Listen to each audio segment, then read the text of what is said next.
नमस्कार दोस्तों, आज की वीडियो लेक्चर में हम दिल्ली दरबार के बारे में जानेंगे जो हिस्ट्री का पीडीएफ 28 है।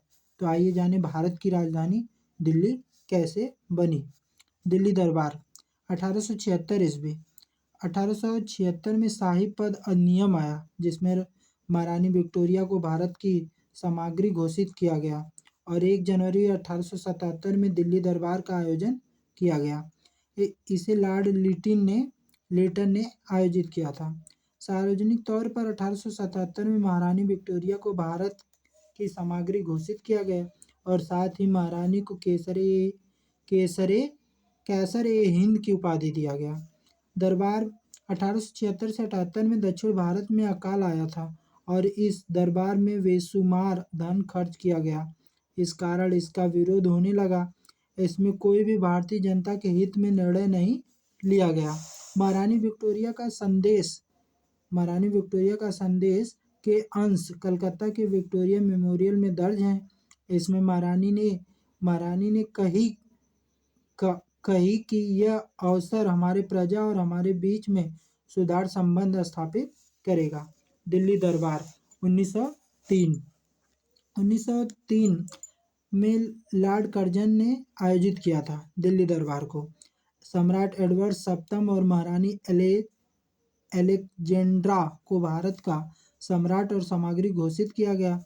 सम्राट स्वयं इस दरबार में न आकर अपने भाई ड्यूक ऑफ कनॉट को भेजा था।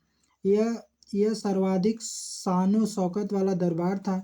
सबसे खर्चीला दरबार भी यही था। यह दरबार केवल शक्ति प्रदर्शन का था। इस दरबार को 1 सप्ताह तक आयोजन किया गया। इसमें अस्थायी नगर बसाए गए, अस्थायी रेल, डाक, तार, पानी, बिजली तथा अस्पताल की व्यवस्था की गई। इसमें स्वयं लॉर्ड कर्जन और लेडी कर्जन ने नृत्य भी किया था। इस दरबार में भी भारतीय जनता के हित में कोई निर्णय नहीं लिया गया। दिल्ली दरबार 1911 लॉर्ड हार्डिंग द्वितीय ने आयोजित किया। जॉर्ज पंचम और महारानी विलियम मैरी को भारत का सम्राट और सामग्री घोषित किया गया। इसमें सम्राट स्वयं उपस्थित थे। सम्राट को 8 मेहराब वाला एक मुकुट पहनाया गया जिसमें सैकड़ों हीरे जवाहरात जड़ित थे। पटियाला की रानी की तरह से विलियम मैरी को हार उपहार स्वरूप दिया गया। दिल्ली के कोरेशन पार्क नामक जगह में दिल्ली दरबार लगाया गया था। इस दरबार में कुछ महत्वपूर्ण निर्णय सम्राट के द्वारा लिए गए। पहला निर्णय बंगाल विभाजन को रद्द करना। 16 अक्टूबर 1905 को लॉर्ड कर्जन के द्वारा बंगाल का विभाजन किया गया जिसे 1911 में रद्द कर दिया गया। बंगाल का पुनर्गठन लॉर्ड हार्डिंग के समय किया गया। बंगाल, उड़ीसा, बिहार, असम का कमिश्नरी क्षेत्र। निर्णय 2 राजधानी को 1911 में दिल्ली स्थानांतरित किया गया। कलकत्ता से दिल्ली राजधानी बनी। निर्णय इसमें लिया गया जॉर्ज पंचम के द्वारा 1911 में। 15 दिसंबर 1911 को दिल्ली की नींव जॉर्ज पंचम के द्वारा रखी गई। 1912 में राजधानी दिल्ली स्थानांतरित की गई। नई दिल्ली के दक्षिण में 1911 में नई दिल्ली की नींव पड़ी। नई दिल्ली की रूपरेखा तैयार करने का कार्य ब्रिटेन के वास्तुविद एडविन लुटियन ने हर्बर्ट बेकर के साथ मिलकर किया था और 1927 में नई दिल्ली नाम दिया। 1931 में नई दिल्ली का उद्घाटन वायसराय इरविन के द्वारा किया गया। जनगण मन विवाद। सर्वप्रथम 1911 में कांग्रेस के कलकत्ता अधिवेशन में जनगण मन गाया गया। इस अधिवेशन में जॉर्ज पंचम के स्वागत का प्रस्ताव भी पारित हुआ था और बच्चों के द्वारा जॉर्ज पंचम के सामने यह गीत बादशाह हमारा गया गया। इस गीत के रचयिता कवि रामभूज चौधरी थे। बंगाल के अंग्रेजी अखबार में यह छपा था कि कलकत्ता अधिवेशन में जॉर्ज पंचम का स्वागत प्रस्ताव पारित हुआ और जनगण मन गाया गया। इस कारण विवाद हो गया। तो ये यहीं समाप्त हो गया दिल्ली दरबार। अगला लेक्चर नेहरू काल है जो 27 है। इसी वीडियो लेक्चर में हम जानेंगे नेहरू काल के बारे में। तो आइए जाने नेहरू काल। भारत 15 अगस्त 1947 को आज़ाद हुआ और पाकिस्तान का 14 अगस्त 1947 को निर्माण हुआ। भारत और पाकिस्तान के विभाजन में अंग्रेजों ने सबसे बड़ी गलती यह कर दी कि उन्होंने कहा जिन्हें पाकिस्तान में रहना है वो पाकिस्तान चले जाएं और जिन्हें भारत में रहना है वो भारत रह जाएं। इसके अलावा उसने यह भी कह दिया कि जिसको स्वतंत्र रहना है वह स्वतंत्र रह जाए। इसमें कश्मीर के राजा हरि सिंह की दूरदर्शिता नहीं थी। हरि सिंह के प्रधानमंत्री शेख अब्दुल्ला थे। शेख अब्दुल्ला के कहने पर ही हरि सिंह कश्मीर को स्वतंत्र करने के लिए तैयार हो गए। इसी बीच पाकिस्तान ने कश्मीर पर हमला कर दिया और वहां कबीलाई के भेष में आतंकवादियों को कश्मीर में भेजा। तब हरि सिंह ने नेहरू के पास मदद के लिए आए। सरदार पटेल ने हरि सिंह से 26 अक्टूबर 1947 को विलय पत्र पर हस्ताक्षर करवाए और सेना की जिम्मेदारी ब्रिगेडियर उस्मानी को देकर भेज दिया। यह युद्ध 1948 तक चला था। जब तक भारतीय सेना वहां पहुंची तब तक पाकिस्तान कश्मीर का 33% हिस्सा पर कब्जा कर चुका था और वहीं से भारत पाकिस्तान की सीमा का निर्धारण हुआ। जवाहरलाल नेहरू ने इस मुद्दे को यूनेस्को में ले जाकर बहुत बड़ी गलती कर दी है। आज तक यह मुद्दा यूएनओ में लटका हुआ है। शेख अब्दुल्ला के कहने पर हरि सिंह ने भारत से कश्मीर के लिए अलग संविधान बनाने की मांग की और उसमें बहुत सारे शर्तें रखी। इसमें जम्मू कश्मीर की सीमा भारत की सीमा है। जम्मू कश्मीर में भारत का कोई संविधान लागू नहीं होगा। यह राष्ट्रपति का शासन तथा राष्ट्रपति आपात लागू नहीं कर सकते हैं। यहाँ दूसरे राज्य के लोग यहाँ आकर हमेशा के लिए नहीं बस सकते और न ही यहाँ जमीन खरीद सकते हैं। इस संविधान के शर्त में यह भी थी कि पाकिस्तान की कोई भी लड़की यदि जम्मू कश्मीर में आकर शादी करती है तो उसे जम्मू कश्मीर की नागरिकता दे दी जाएगी, लेकिन भारत की लड़की यदि जम्मू कश्मीर में शादी करती है तो उसे जम्मू कश्मीर की नागरिकता नहीं दी जाएगी। हरि सिंह की मृत्यु के बाद जम्मू कश्मीर की बागडोर शेख अब्दुल्ला ने संभाली। शेख अब्दुल्ला के बाद उसके पुत्र फारूक अब्दुल्ला ने कश्मीर की बागडोर संभाली। फारूक अब्दुल्ला के बाद उसके पुत्र उमर अब्दुल्ला ने कश्मीर की बागडोर संभाली। वर्तमान में जम्मू कश्मीर की विशेष दर्जा देने वाली धारा 370 को खत्म कर दिया गया। इसके साथ ही जम्मू कश्मीर को जम्मू तथा लद्दाख नाम को 2 केंद्र शासित प्रदेश बना दिया गया। भारत चीन युद्ध। भारत को अंदेशा इस बात का था कि अगर चीन से युद्ध न हो तो सब सही हो जाएगा। जवाहरलाल नेहरू उस समय भारत के प्रधानमंत्री थे। उन्होंने सोचा कि कैसे भी करके चीन के साथ युद्ध को टाला जाए। उन्होंने चीन के साथ एक समझौता किया जिसे पंचशील समझौता कहते हैं। यह पंचशील समझौता 1954 में हुआ था। यह समझौता 8 वर्ष तक होनी थी, लेकिन चीन ने 6 साल तक का ही समझौता किया। यह समझौता जवाहरलाल नेहरू तथा चीन के राष्ट्रपति चाउ मिन लाई के साथ हुआ था।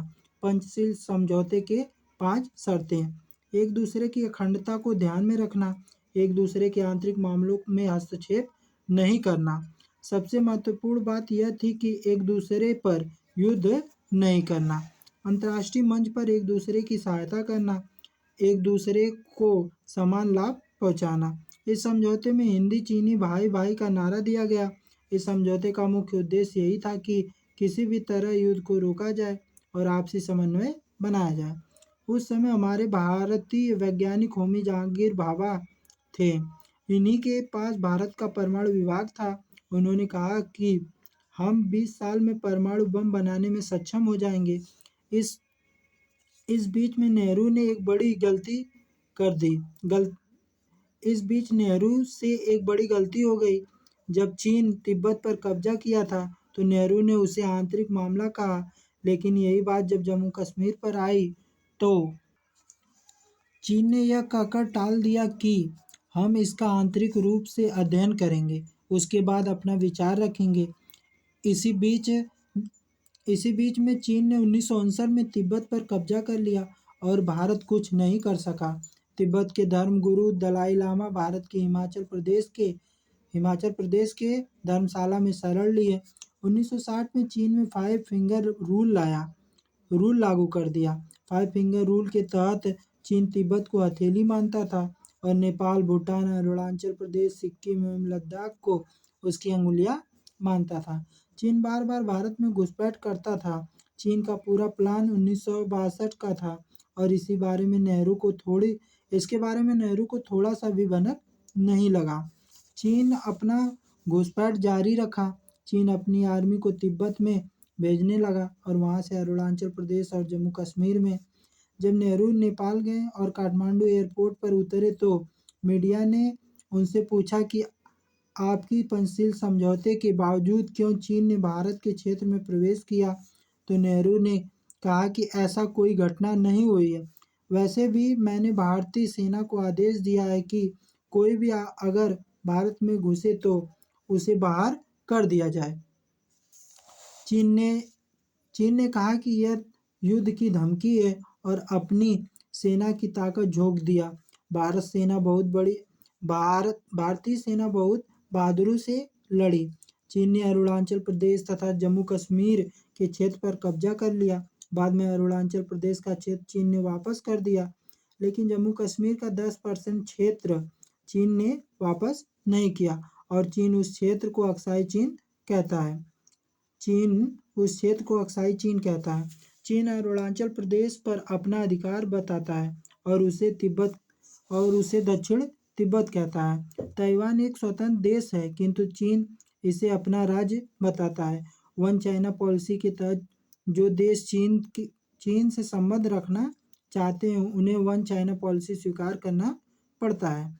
1997 में हांगकांग जो ब्रिटेन के अधीन था, चीन ने उस पर अधिकार कर लिया। 2000 में मकाऊ जो पुर्तगाल के अधीन था, चीन ने उस पर भी अधिकार कर लिया। 2017 में भूटान के चुम्बी घाटी में स्थित डोकलाम पर चीन अपना अधिकार बताने लगा, किंतु भारत के विरोध के कारण उसे पीछे हटना पड़ा, क्योंकि भूटान की रक्षा की जिम्मेदारी भारत की थी। भारत पाक युद्ध। भारत ने 1948 में कश्मीर के 30% पाकिस्तान ने 1948 में कश्मीर के 30% क्षेत्र पर कब्जा कर लिया, जिसे पीओके कहते हैं। पीओके पाकिस्तान ऑक्युपाइड कश्मीर, पाकिस्तान अधिकृत कश्मीर। 1956 में पाकिस्तान ने खुद को इस्लामिक राष्ट्र घोषित कर दिया। 1966 का भारत पाक युद्ध ताशकंद समझौते के द्वारा समाप्त हुआ। यह एक शांति समझौता था। यह समझौते भारत के प्रधानमंत्री लाल बहादुर शास्त्री तथा पाकिस्तान के प्रधानमंत्री अयूब खान के बीच हुआ था। इस समझौते के अनुसार यह तय हुआ कि ये दोनों देश अपनी शक्ति का प्रयोग नहीं करेंगे और अपने झगड़े को शांतिपूर्वक ढंग से तय करेंगे। ताशकंद वर्तमान में उज्बेकिस्तान में स्थित है। 1971 में भारत पाकिस्तान के बीच बांग्लादेश को लेकर पुनः युद्ध शुरू हुआ। बांग्लादेश पहले पूर्वी पाकिस्तान था, किंतु भारत के सहयोग से शेख मुजीबुर रहमान ने मुक्ति वाहिनी के द्वारा बांग्लादेश का निर्माण किया। इस युद्ध में पाकिस्तान के 93,000 सैनिक भारतीय सेना के सामने आत्मसमर्पण किए थे। यह युद्ध 1972 में हुए शिमला समझौता के तहत समाप्त हुआ। यह समझौता भारत के प्रधानमंत्री इंदिरा गांधी और पाकिस्तान के प्रधानमंत्री जुल्फिकार अली भुट्टो के बीच हुआ था। 1972 में पाकिस्तान ने बांग्लादेश को स्वतंत्र घोषित किया। 1984 में पाकिस्तान ने विश्व के